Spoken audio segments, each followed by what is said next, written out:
কালি কোকৰাঝাৰৰ মাজমজিয়াত national Bodo student union গঠনক লৈ এক কিবা এটা অপ্ৰীতিকৰ পৰিস্থিতি এটা সৃষ্টি হৈছে এইটোতো হ'ব নালাগিছিলে ঠিকেই, কিন্তু যিটো সংগঠনবিলাক জন্ম হৈছে ডেমক্ৰেটিক কাণ্ট্ৰিক আমি কাক মানি বাধা দিব পাৰি। কিন্তু কথাটো হ'ল কি, সংগঠনবিলাক জন্ম হয় শেষ হৈ যায়। আপচু কিন্তু এবাৰ জন্ম হ'ল, কিন্তু কোনোদিন শেষ নহ'ল। এতিয়া 50 বছৰ পাৰ হৈ গ'ল, গল্ডেন জুবিলি পাৰ কৰাৰ পিছত 60 বছৰ হ'বলৈ বেছি দিন নাই।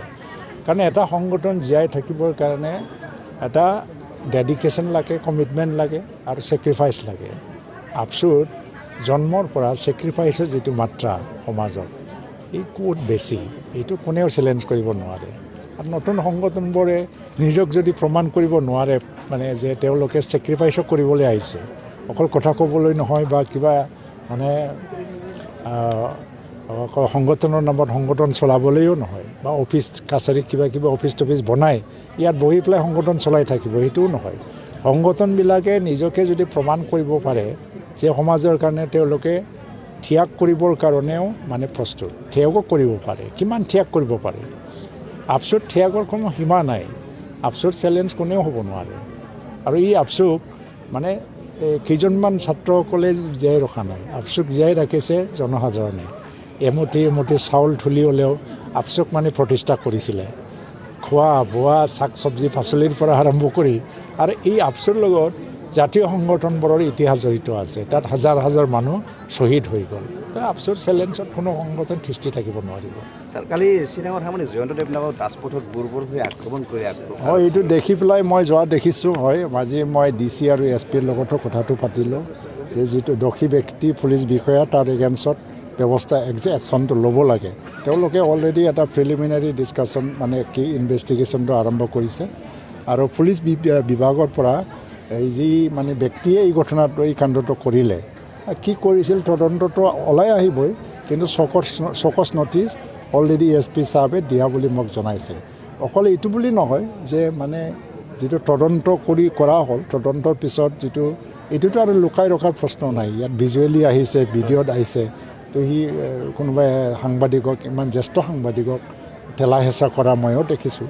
তাৰ ওপৰত একশ্যন হ'ব লাগে বুলি মই মানে আজি জিলা প্ৰশাসনক মানে ষ্ট্ৰংলি কৈছোঁ। মুখ্যমন্ত্ৰীয়ে আৰক্ষীক অবাধ ক্ষমতা প্ৰদান কৰাৰ বাবে এই ধৰণৰ ঘটনা হ'ল নেকি? নাই, এনেকুৱা ঘটনাবিলাক কোনোবা আৰক্ষীক মানে ক্ষমতা কিয় দিছিলে? এইটোতো মানে ক্ৰিমিনেলবিলাকৰ এগেইনষ্টতহে কাম কৰিবলৈ দিছে।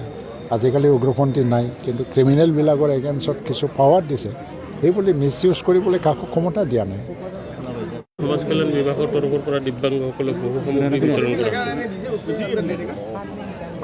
নাই, আজি চিৰাং ডিষ্ট্ৰিক্টত মানে প্ৰায় এটা টাৰ্গেট আছে 1531 জন মানুহক দিব।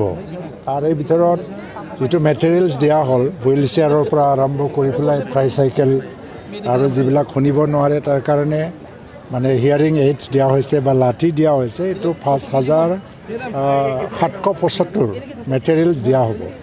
কিন্তু আজি অকল 100 জন মানুহকে দিয়া হৈছে। সমাজ কল্যাণ বিভাগৰ পৰা এই আঁচনিটো লৈছে যে দিব্যাংগসকলক সামান্যতম যিটো এটা সমাজৰ যিটো খুব মানে দুৰ্বল শ্ৰেণী ব্যক্তি বুলি আমি ধৰি লোৱা হয়, সেইসকলক সাহায্য প্ৰদান কৰা। ইয়াতে আমাৰ যিটো আলিম কোড, ইয়াৰ পৰা মেনুফেকচাৰিং বস্তুবিলাক বনাই আনিছে আৰু ইয়াত কোনো প্ৰফিট মেকিং নাই। আৰু তেওঁলোকক আমি আজি মানে জীৱনত যাতে কিছু হ'লেও মানে সহযোগিতা পায় বা সহায় পায়, তাৰ কাৰণে এইখিনি দিয়া হৈছে।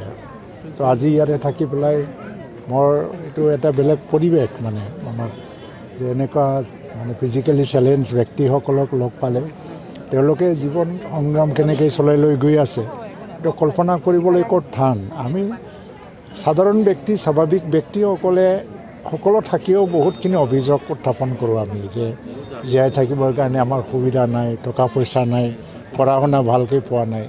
কিন্তু সমাজতে এনেকুৱা শ্ৰেণীৰ ব্যক্তিও আছে যিসকল ভৰি নাই, হাত নাই, শুনিব নোৱাৰে, চকু দেখিব নোৱাৰে, তথাপিও যাই আছে, জীৱন সংগ্ৰামটো কৰি আছে। তেওঁলোকে সঁচাকৈ সমাজৰ বাকী মানে বৃহৎ অংশৰ কাৰণে এটা প্ৰেৰণা বুলি আমি ক'ব লাগিব। কিন্তু এনেকৈ কৈতো শেষ কৰিব নোৱাৰে, তেওঁলোকৰ জীৱনত বহুতখিনি মানে সমস্যা আছে। এটি দূৰ কৰিবৰ কাৰণে অসম চৰকাৰৰ তৰফৰ পৰা ব্যৱস্থা লোৱা হৈছে, আকৌ লৈ থাকিব।